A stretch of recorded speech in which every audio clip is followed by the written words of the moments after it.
श्रीशुक उवाच इति विप्रियमाकर्ण्य गोप्यो गोविंद भाषितम विषण्णा भग्न संकल्पाश्चिंतामापुर दुरत्ययाम।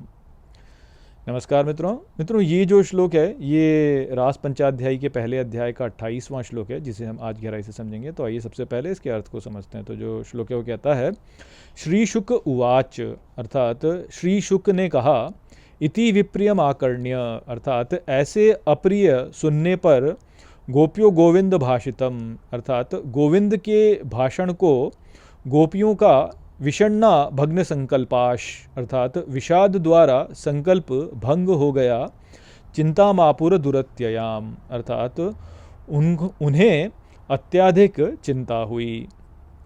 तो यहाँ पर अब हमें बताया जा रहा है कि श्री शुक जो हैं वह राजा परीक्षित से कहते हैं कि जब भगवान के ऐसे अप्रिय वचन जो हैं वह गोपियों ने सुने तो उनका विषाद द्वारा संकल्प भंग हो गया और उन्हें अत्याधिक चिंता हुई। तो यहाँ पर जो है वह ही बात है कि जो भगवान जो है वह जब गोपियों के साथ में छेड़छाड़ कर रहे हैं, तो गोपियों ने जब इस प्रकार के वचन उनके सुने कि भाई तुम यहाँ क्यों आई हो, मैं तुम्हारे लिए क्या कर सकता हूँ, तुम वापस व्रज को लौट जाओ, यहाँ पर क्या करोगी, ये तो जो है पूरा जो स्थान है ये घोर वाला स्थान है, यहाँ पे तुमने जो है देख तो लिया ये सब वृक्षों को और यमुना के जल को, अब वापस चली जाओ। वैसे भी तुम्हारा जो है स्त्री का जो धर्म होता है वह अपने पति की सेवा करना ही होता है, और यदि वो अपने पति को छोड़ करके किसी अन्य पुरुष के साथ में पुरुष के साथ में संबंध बनाती है तो वह तो जो है वह ठीक नहीं है। तो जब भगवान इस प्रकार के शब्द जो है गोपियों से कह बोले तो गोपियाँ जो हैं उनका विषाद द्वारा संकल्प भंग हो गया और वो उन्हें अत्याधिक चिंता हुई। तो ये जो स्थिति है ये भक्तों के साथ में होती ही है कि जब भगवान की भक्ति कोई भक्त करता है तो उसको जगत से दूर जाना पड़ता है और भगवान के आकर्षण की ओर वह जाता है। तो भगवान का अपना एक आकर्षण है, जगत का अपना एक आकर्षण है, और जब इन दोनों के बीच में कोई भक्त फंसता है तो उसको चिंता तो होती ही है। तो वही वाली अवस्था पे बताई जा रही है, उसका ही रस यहाँ पे लिया जा रहा है कि अब आप सोचिए ना कि आप मान लीजिए कि आप एक सामान्य सा जीवन जी रहे थे, आपने कॉलेज गए, आपने पढ़ाई की, आपने कुछ नौकरी पकड़ी और आपने विवाह कर लिया, बच्चे हो गए आपके, अब आपकी एज गृहस्थी है और बीच में जो है मिड लाइफ क्राइसिस हो जाए कि भाई अब जो है भगवान की ओर आकर्षण हो गया, भगवान ने खींचना चालू किया। अब जब भगवान खींचेंगे अपनी ओर तो जगत जो है वह फीका लगेगा, पर जगत में भी जो अपना एक आकर्षण तो है, जगत की ओर भी एक अपना एक आकर्षण होता है या कर्तव्य तो होते ही हैं।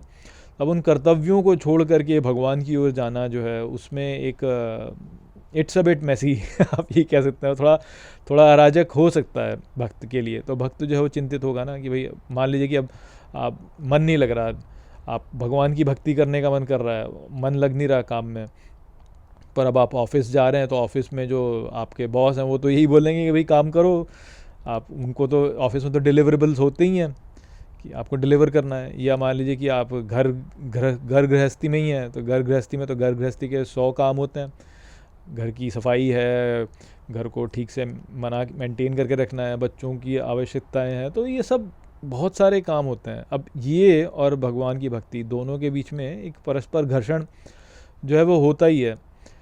तो अब उसमें मान लीजिए कि भक्त जो है वो भगवान की ओर जाए और भगवान जो है वह इस प्रकार की बात कर दें तो निश्चित ही फिर जो भक्त है उसको एक बार कोई शंका होगी ही ना कि यार मैं जो कर रहा हूँ वो ठीक है कि नहीं है। जैसे गीता में भगवान कृष्ण से जब बात कर रहे थे तो अर्जुन को भी एक बार को जो है इस प्रकार का एक संशय हुआ था कि भगवान से उन्होंने पूछा था कि भाई मान लीजिए कि मैं जो है इस मार्ग में बढ़ता हूँ आगे, परंतु मैं प्राप्त नहीं कर पाता तो फिर क्या होगा मेरा, मैं कहाँ जाऊँगा।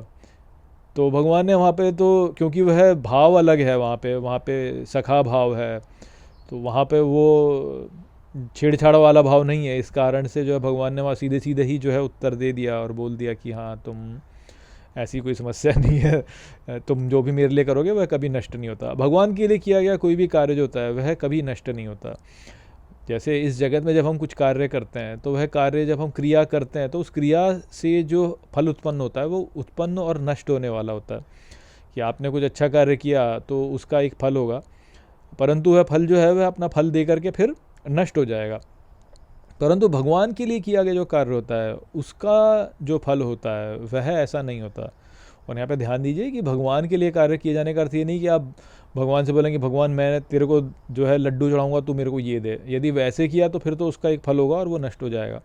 परंतु यदि आपने भगवान के लिए कुछ किया, भगवान के लिए किया, आपने भगवान को लड्डू ऑफ़र किया, लड्डू पर आपने जो है चढ़ाया भगवान पर, और बदले में कुछ मांगा नहीं कि भगवान मुझे इस संसार में ये दे दे या वो दे दे, बस बोला कि भगवान मैं आपसे प्रेम करता हूँ, ये लड्डू जो है ये मैं प्रेम से आपको देता हूँ, तो उसका जो फल होगा ना वह नष्ट होने वाला नहीं होगा। वो उसका फल ऐसा होगा कि अमरता प्रदान करने वाला होगा, वो अमर हो जाएगा वो।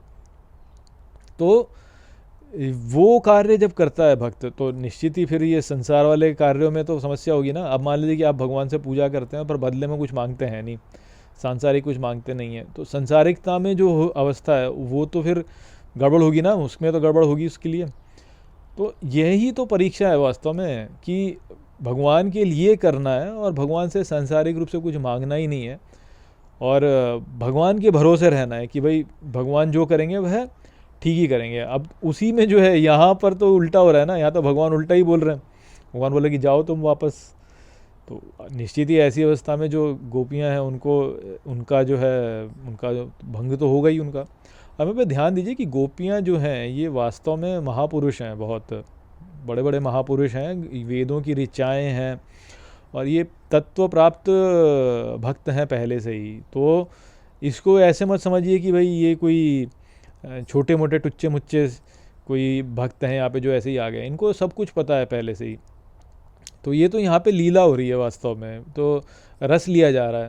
तो भगवान छेड़छाड़ कर रहे हैं और गोपियाँ जो हैं वह आप कह सकते हैं कि एक प्रकार से चिढ़ रही हैं, चिढ़ करके जो है अपना दिखा रही हैं। जैसे कई बार वही होता है ना कि जब बॉयफ्रेंड गर्लफ्रेंड होता है तो बॉयफ्रेंड गर्लफ्रेंड को छेड़ता है तो गर्लफ्रेंड जो है वो भी फिर नखरे दिखाती है या वो भी थोड़ा चिड़चिड़ाहट दिखाती है।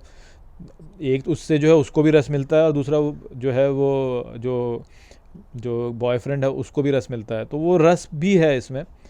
तो वो वाला रस जो है उसका यहाँ पे आनंद लिया जा रहा है। तो गोपियों को ऐसा छोटा मोटा तो कुछ हमको समझना नहीं है कि भाई हाँ इनको कुछ ज्ञान नहीं है।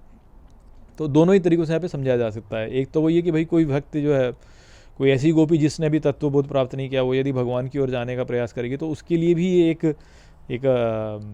आप कह सकते हैं कि एक मार्गदर्शक है ना, क्योंकि अंततः तो इस भगवान आ ही जाएंगे। तो उसके लिए भी एक प्रकार से मार्गदर्शक है कि भाई यदि इस प्रकार से संसार का आकर्षण हो रहा है और भगवान का भी आकर्षण हो रहा है तो संसार के आकर्षण को तो त्यागो और भगवान के आकर्षण की ओर जाओ। और वैसे भी भगवान का आकर्षण कहीं अधिक प्रबल होता है संसार के आकर्षण की तुलना में। संसार का आकर्षण तो कुछ भी नहीं है भगवान के आकर्षण के सामने। एक बार भगवान का यदि आकर्षण हो गया तो फिर तो संसार तो कुछ लगेगा ही नहीं, फीका फीका लगेगा। और आगे वही तो है ना, गोपी गीत जैसे आएगा। आप जो गोपियाँ जब गीत गाएंगी तो क्या बोलेंगे, वो यही बोलेंगे कि भाई नैनों से आप वार करते हो और नैनों से ही जो है मार देते हो, देख करके मार देते हो, तो क्या ये हिंसा नहीं है? इस प्रकार का एक रस है वहाँ पे। तो बात वही है कि जिस पर एक बार भगवान की दृष्टि पड़ी वो तो गया। जिसके एक बार भगवान से नैन मिल गए, भगवान कृष्ण से जिसके एक बार नैन मटक्का हो गए, नैन मिल गए एक बार, तो वो तो गया, फिर वो जीवित नहीं रहने वाला है। वो संसार से गया, वो नहीं रहेगा संसार में, सब संभव ही नहीं होगी। भगवान की आकर्षण शक्ति इतनी प्रबल है कि खींच के निकाल ही देगी, बाहर साफ सुथरा करके संसार से बाहर निकाल ही देगी। पर फिर भी एक रस लेने का अपना ही कहा है ना, वो आकर्षण अपने आप में इसी प्रकार से होता है। वही एंड में इसका कंक्लूजन भी होगा। जो गोपी ये जो रास पंचाध्याय उसमें अंत का जो कंक्लूजन है वो यह ही तो है वास्तव में। भगवान यही कहते हैं कि भाई मैं ये ऐसे करता ही इसलिए हूँ ताकि मैं और तुमको आकर्षित कर सकूँ अपनी ओर। तो वही वाली बात जो है वो यहाँ पे चल रही है। और गोपियाँ भी जो है उसका रस आप कैसे देखिए एक प्रकार से ले ही रही हैं। अब आगे बोलेंगी गोपियाँ, कुछ बहुत अच्छी बातें बोलेंगी, बहुत ज्ञान की बातें बोलेंगी, जो कि हमको समझ में आएगा कि वास्तव में भगवान क्या है, क्या तत्व है और कैसे ही सब होता है। तो वो हम आगे के श्लोकों में समझेंगे। यहाँ पे केवल इतना ही संदेश था। आशा करता हूँ कि मैंने इस श्लोक को आपको ठीक प्रकार से समझा दिया होगा। चलिए इसके साथ इस वीडियो को यहीं पे समाप्त करते हैं। नमस्ते।